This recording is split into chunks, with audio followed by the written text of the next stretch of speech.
नमस्कार, कल्पना voice channel में आप सभी का स्वागत है। आज की हमारी कहानी है लांछन। सुहानी एक पढ़ी लिखी, समझदार और आत्मनिर्भर लड़की थी। उसका बचपन बहुत गरीबी में बीता था। उसने अपने माता पिता को एक एक पैसे के लिए पसीना बहाते हुए देखा था, इसीलिए वो पैसे की कीमत जानती थी। उसने खुद बहुत मेहनत की थी अपनी पढ़ाई पूरी करने के लिए। आज वो एक बड़ी कंपनी में एक ऊंचे पद पर थी। उसके पति अमित का कपड़ों का बिजनेस था। उसका मेन मार्केट में कपड़ों का शोरूम था जो बहुत अच्छा चलता था। घर में किसी चीज़ की कोई कमी नहीं थी। दोनों एक दूसरे के साथ बहुत खुश थे। सुहानी अगर चाहती तो घर पर आराम से रह सकती थी और उसे नौकरी करने की कोई ज़रूरत नहीं थी, लेकिन फिर भी उसने नौकरी करने का रास्ता चुना। वो हमेशा से ही अपने पैरों पर खड़ा होना चाहती थी। अमित ने भी कभी उसे काम करने से मना नहीं किया। उसका मानना था कि हर लड़की को अपने मन के अनुसार रहने और काम करने की पूरी आज़ादी होनी चाहिए। इसीलिए उसने कभी भी सुहानी को किसी बात के लिए नहीं टोका। सुहानी अपने ऑफिस में भी पूरी मेहनत से काम करती थी। ऑफिस के सभी लोग उसके काम से बहुत खुश रहते थे, लेकिन कहते हैं ना, जहाँ अच्छे लोग होते हैं वहीं कुछ जलने वाले भी होते हैं।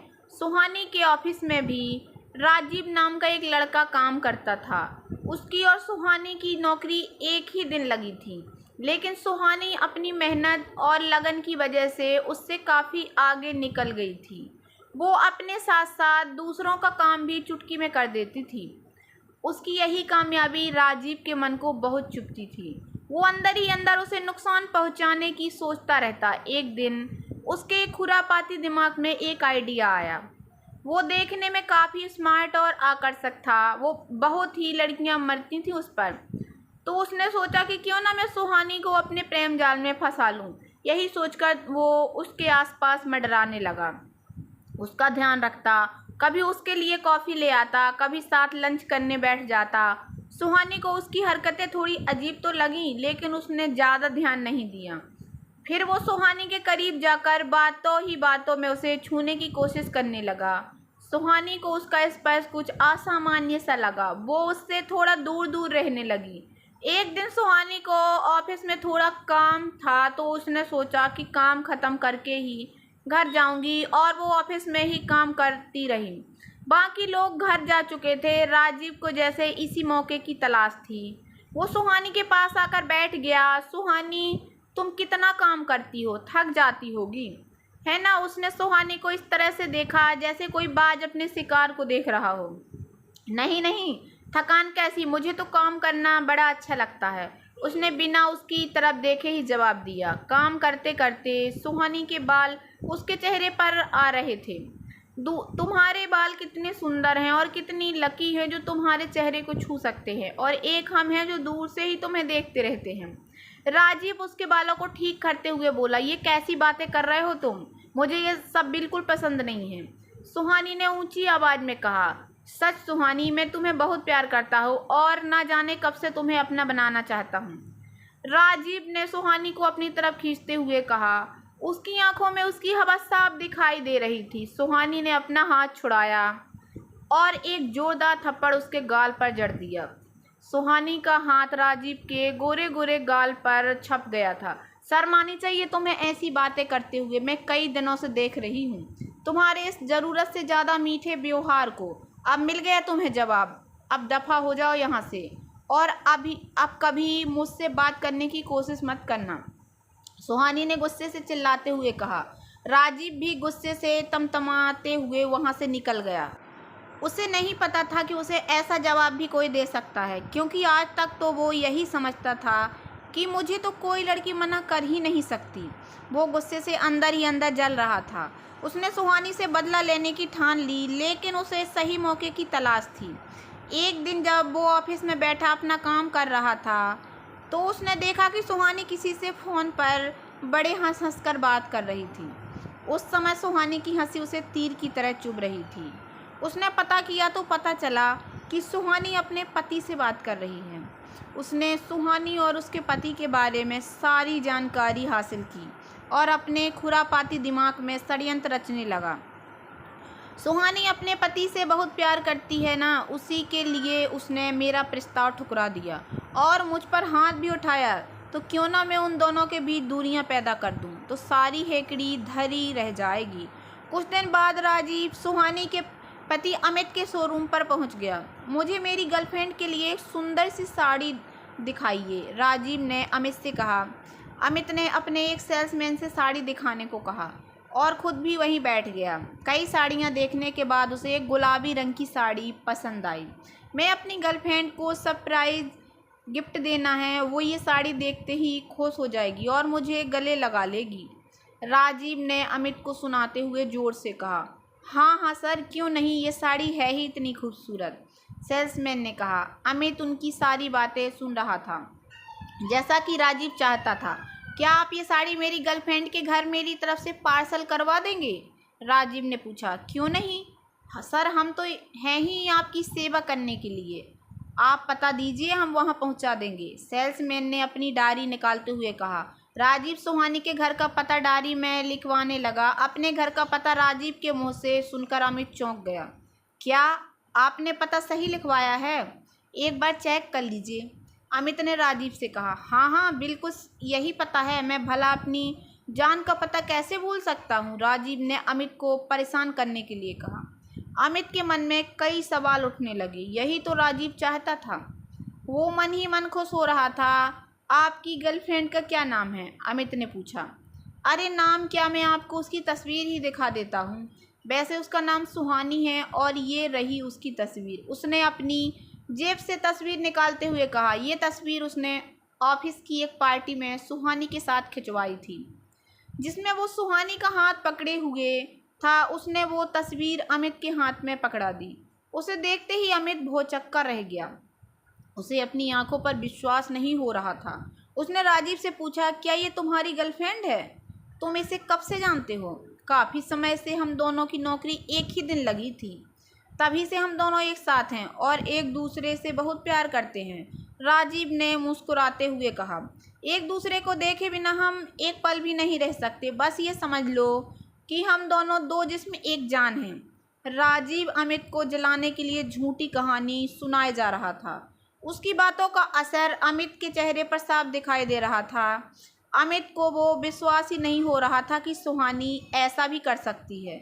हम तो एक दूसरे से कितना प्यार करते हैं, लेकिन ये राजीव भी क्यों झूठ बोलेगा? ये तो जानता भी नहीं है कि मैं ही सुहानी का पति हूँ। वैसे भी जहाँ आग होती है वहीं धुआं होता है। कुछ तो ज़रूर है जो ये इतने विश्वास के साथ कह रहा है, नहीं तो कोई किसी के बारे में ऐसी बातें क्यों करेगा? उसके चेहरे पर गुस्सा साफ दिखाई दे रहा था। राजीव की चाल कामयाब हो गई थी। उसने अमित के मन में शक का बीज बो दिया था। अच्छा, अब मैं चलता हूँ, आप ये साड़ी पैक करके मेरे दिए पते पर पहुँचा देना। उसने साड़ी की कीमत चुकाई और मन ही मन मुस्कुराता हुआ वहाँ से निकल गया। मुझ पर हाथ उठाया था ना, अब आएगा मज़ा। मैंने तो अपना काम कर दिया, अब देखता हूँ वो क्या करती है। राजीव ने उन दोनों के रिश्ते में तीली लगा दी थी। उधर इन सब बातों से अनजान सुहानी जब शाम को घर पहुंची तो अमित का मूड कुछ खराब था। उसने कुछ कहा तो नहीं, लेकिन उसके मन में बहुत से सवाल थे जो उसे परेशान कर रहे थे। उसे समझ नहीं आ रहा था कि वो कैसे सुहानी से पूछे। सुहानी ने बहुत कोशिश की कि अमित से पूछने की, लेकिन वो कुछ नहीं बोला। अगले दिन सुहानी हमेशा की तरह ऑफिस के लिए निकली, लेकिन इस बार अमित भी उसके पीछे पीछे गया। वो देखना चाहता था कि राजीव की बातों में कितनी सच्चाई है। जैसे ही सुहानी ऑफिस के गेट पर पहुंची तो राजीव उसे ऊपर बालकनी से देख रहा था। तभी उसकी नज़र कुछ दूरी पर खड़े अमित पर गई। राजीव समझ गया कि अमित सुहानी पर नज़र रख रहा है। वो फुर्ती से नीचे आया और सुहानी से बड़े हंस हंस कर बातें करने लगा। हेलो सुहानी, मैं जानता हूँ कि तुम मुझसे नाराज़ हो। मैं तुमसे उस दिन के लिए माफ़ी मांगना चाहता हूँ और एक बार फिर से तुम्हारी तरफ दोस्ती का हाथ बढ़ाता हूँ, राजीव ने अपना हाथ सुहानी की तरफ बढ़ाते हुए कहा। सुहानी एक पल के लिए सोच में पड़ गई। उसे समझ नहीं आ रहा था कि क्या करे। फिर उसने सोचा कि जब हमें एक ही ऑफिस में काम करना है तो सबसे बनाकर ही चलना चाहिए। यही सोचकर उसने राजीव से हाथ मिलाया और दोस्ती की एक नई शुरुआत की। वो मन की साफ थी, इसलिए उसने राजीव को माफ़ कर दिया, लेकिन वो राजीव के इरादों को नहीं जानती थी। दूर खड़ा अमित ये सब देख रहा था। उसे उन दोनों की बातें तो सुनाई नहीं दी, लेकिन उसने दोनों को हाथ मिलाते और हंस-हंस कर बातें करते हुए देखा। उसका शक और भी गहरा हो गया था। राजीव और सुहानी जब ऑफिस के अंदर चले गए तो वो भी अपने शोरूम पर आ गया। उसके मन में शक घर कर गया था, जिसके चलते अब उसका मन किसी भी काम में नहीं लग रहा था। क्योंकि कहते हैं ना, शक का कोई इलाज नहीं होता। वो शाम को जल्दी घर पहुंच गया, ये देखने के लिए कि सुहानी अकेली आती है या राजीव उसे छोड़ने आता है। उसने देखा कि सुहानी अकेली ही आई है। वो सोचने लगा कि कहीं इन दोनों ने मुझे ऑफिस के बाहर देख तो नहीं लिया, और शायद इसीलिए राजीव उसे छोड़ने ना आया हो। अमित अपने इन्हीं सवाल जवाबों में उलझा हुआ था। तभी सुहानी अंदर आई। अरे आज तुम इतनी जल्दी आ गए, क्या बात है? सुहानी खुश होकर अमित को छेड़ते हुए बोली। क्योंकि हमेशा तो वो ही पहले घर पहुंचती थी। हाँ, आज तबीयत कुछ ठीक नहीं थी, इसलिए जल्दी आ गया। क्यों, कोई परेशानी है क्या मेरे जल्दी आने से? अमित ने रूखा सा जवाब देते हुए कहा। कैसी बात करते हो अमित तुम? मैं तो बहुत खुश हूँ कि तुम जल्दी आ गए। वैसे भी काम के चलते हमें कम ही समय मिल पाता है एक दूसरे से बातें करने का। सुहानी ने फ्रिज से पानी निकालते हुए कहा। हाँ, तुम्हें अब मेरी बातें कहाँ अच्छी लगेंगी? अमित ने ताना मारते हुए कहा। क्या हो गया है आज अमित, तुम्हें ऐसे क्यों बातें कर रहे हो? चलो छोड़ो सब, चलो आज डिनर करने कहीं बाहर चलते हैं। सुहानी ने अमित का हाथ पकड़ते हुए कहा। नहीं, मेरा मन नहीं है और मुझे भूख भी नहीं है, मैं सोने जा रहा हूँ, कहते हुए अमित अपने कमरे में चला गया। सुहानी को कुछ समझ में नहीं आ रहा था कि अमित को क्या हो गया है। उसने खाना खाया और अपने कमरे में आ गई। अमित सो चुका था। सुहानी भी पलंग की दूसरी तरफ जाकर सो गई।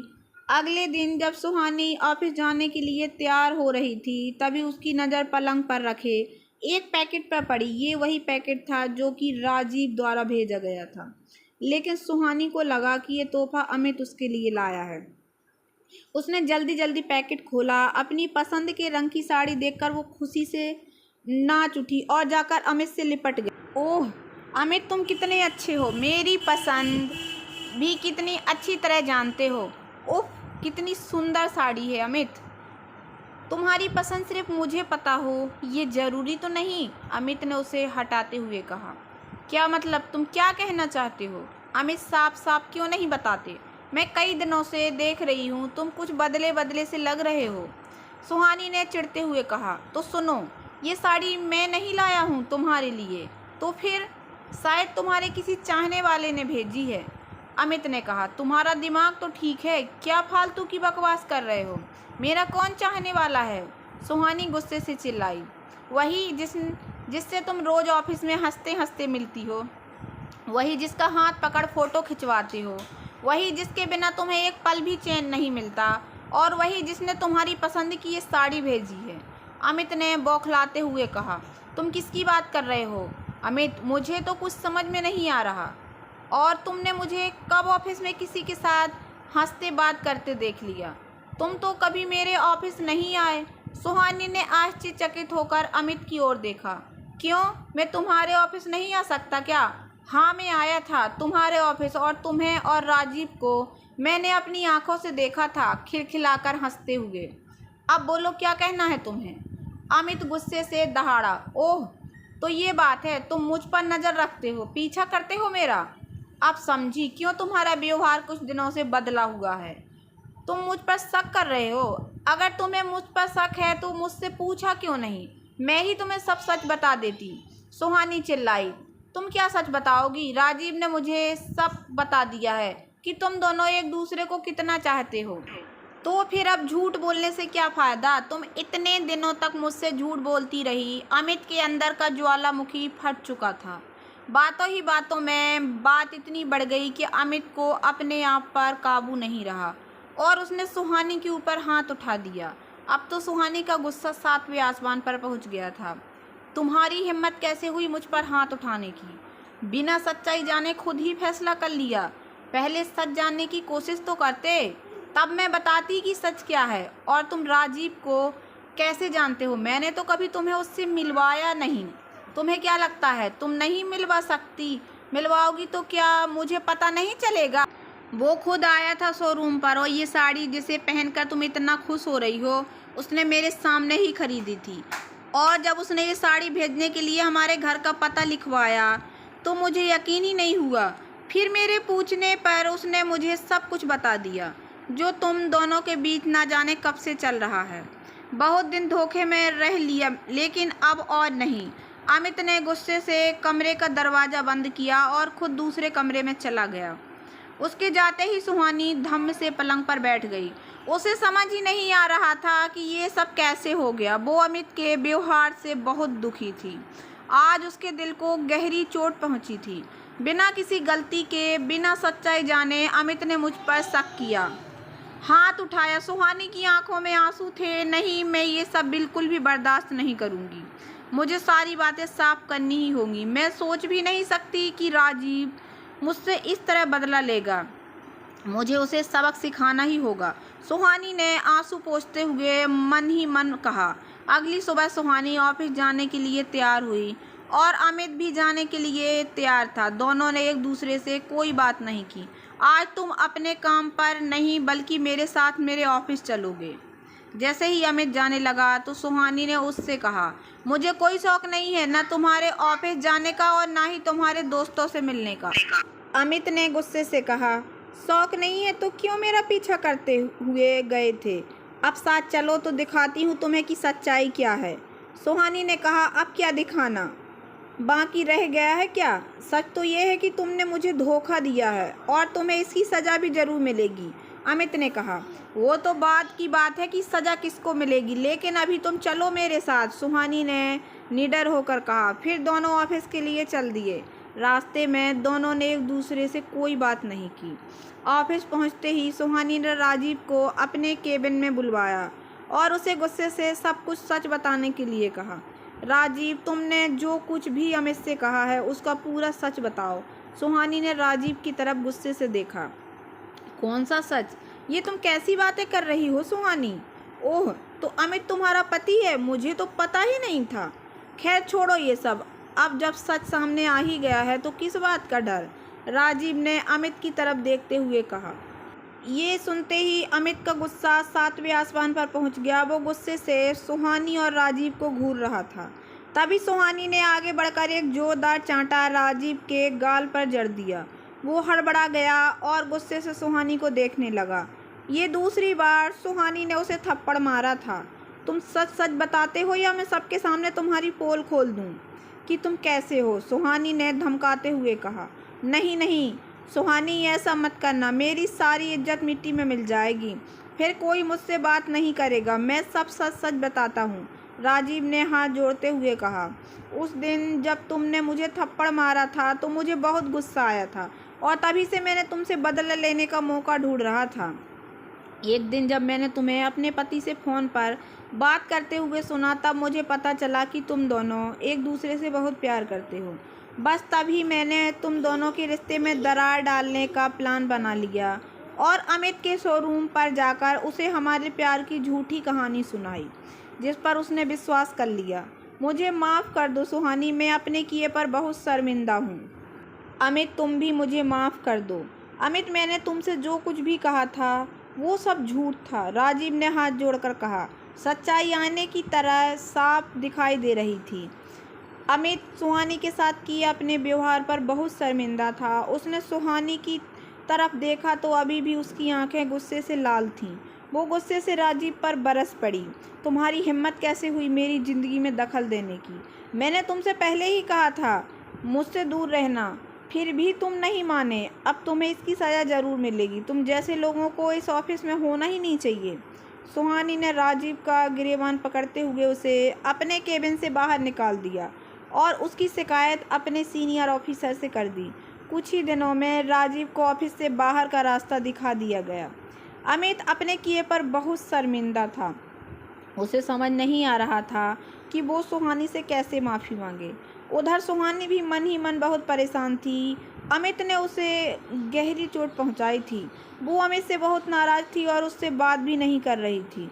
वो रोज़ सुबह तैयार होकर ऑफिस जाती और शाम को घर आकर खाना खाकर सो जाती। अमित ने एक दो बार बात करने की कोशिश की, लेकिन सुहानी ने उसकी बातों का कोई जवाब नहीं दिया। फिर अमित ने सोचा कि थोड़े दिनों में सुहानी खुद ही ठीक हो जाएगी। यही सोचकर उसने भी बात करने की ज़्यादा कोशिश नहीं की। कई दिनों तक ऐसे ही चलते रहा। फिर एक दिन सुहानी ने अपना फैसला अमित को सुना दिया। अमित, मुझे तुमसे कुछ ज़रूरी बात करनी है। सुहानी ने कहा। हाँ कहो, मैं तो कब से तुम्हारी बात करने का इंतज़ार कर रहा हूँ। मुझसे बहुत बड़ी गलती हो गई जो मैंने तुम पर विश्वास नहीं किया। अमित बोल ही रहा था कि सुहानी ने उसे बीच में ही रोक दिया। वो सब जाने दो, जो होना था सो हो गया। अब मैंने ये फैसला किया है कि अब मैं तुम्हारे साथ नहीं रह सकती, इसलिए हमें अलग हो जाना चाहिए। सुहानी ने अमित से कहा। अमित उसकी बात सुनकर हक्का बक्का रह गया। ये तुम क्या कह रही हो सुहानी? इतना भी कैसा गुस्सा? इतनी छोटी सी बात के लिए क्या तुम मुझे छोड़ दोगी? और फिर मैंने कहा ना कि मुझसे गलती हो गई। अमित एक सांस में सब बोलता जा रहा था। तभी सुहानी ने उसे टोका। तुम्हारे लिए ये शायद छोटी सी बात है, लेकिन मेरे लिए नहीं। पहले तो तुमने मुझ पर शक किया, जबकि तुम जानते हो कि मैं तुमसे कितना प्यार करती हूँ। और अगर शक था भी तो पहले तुम्हें मुझसे पूछना चाहिए था, मैं बताती सच्चाई क्या है। लेकिन वो तुमसे ज़रूरी नहीं समझा। मुझ पर विश्वास रखने की बजाय तुमने एक अनजान आदमी पर विश्वास किया, और जहाँ विश्वास नहीं होता वहाँ साथ रहने का क्या फ़ायदा? सुहानी ने अपना फैसला सुनाते हुए कहा। नहीं सुहानी, तुम ऐसा नहीं कर सकती। मेरी एक गलती के लिए इतनी बड़ी सज़ा नहीं दे सकती। मुझे माफ़ कर दो सुहानी, आगे से ऐसी नहीं होगा। अमित ने माफ़ी मांगते हुए कहा। आगे ऐसा ना हो इसीलिए ही मैं ऐसा कर रही हूँ। तुमने मुझे बहुत चोट पहुँचाई है अमित, मैं अब जा रही हूँ। तुम अपना ध्यान रखना। सुहानी अपना बैग उठाते हुए बोली। लेकिन तुम कहाँ जाओगी? अमित ने पूछा। मेरी एक सहेली ने मेरे लिए एक किराए के घर की बात कर ली है, मैं वहीं जा रही हूँ। सुहानी ने कहा। क्या तुम मुझे माफ़ कर वापस आओगी? अमित ने कहा। मैं अभी कुछ नहीं कह सकती, मुझे थोड़ा समय चाहिए सोचने के लिए। सुहानी ने बैग उठाया और गेट पर खड़ी टैक्सी में बैठ गई, जो उसने फ़ोन करके पहले ही बुला ली थी। मुझे और इस घर को हमेशा तुम्हारा इंतज़ार रहेगा। जल्दी वापस आना, अमित ने दुखी होकर कहा। सुहानी ने बैग टैक्सी में रखा और चली गई। जाते समय उसकी भी आंखें नम थीं, क्योंकि वो भी अमित से बहुत प्यार करती थी। उसके जाने से अमित बहुत दुखी था। वो अपने किए पर पछता रहा था। वो चाहता था कि सुहानी वापस आ जाए और सब कुछ पहले की तरह हो जाए। सच तो ये था कि अमित और सुहानी दोनों ही एक दूसरे से बहुत प्यार करते थे, लेकिन किसी बाहर वाले के द्वारा पैदा की गई गलतफहमी की वजह से दोनों में दूरियां आ गई थीं। अलग हो जाने के बाद दोनों ने अपने आप को पूरी तरह अपने काम में लगा लिया। सुहानी अपने ऑफिस के काम में व्यस्त रहती और अमित अपने शोरूम पर। इसी तरह 2 साल बीत गए थे। दोनों को अलग हुए। कहने को तो दोनों एक दूसरे से दूर थे, फिर भी मन से साथ ही थे। इस बीच जब भी मन करता दोनों कभी कभी एक दूसरे से मिल लिया करते, कभी लंच पर या कभी किसी पार्टी में। अमित जब भी सुहानी से मिलता तो उसे घर वापस आने के लिए कहता, लेकिन वह बात सुहानी के दिल से आज तक नहीं निकली और अमित की मनाने की कोशिश जारी है। तो दोस्तों, कैसी लगी आप लोगों को मेरी ये कहानी? अगर कहानी पसंद आई हो तो प्लीज़ मेरे वीडियो को लाइक कर देना। चैनल पर नए आए हो तो प्लीज़ सब्सक्राइब कर लेना और ज़्यादा से ज़्यादा शेयर करना। धन्यवाद दोस्तों।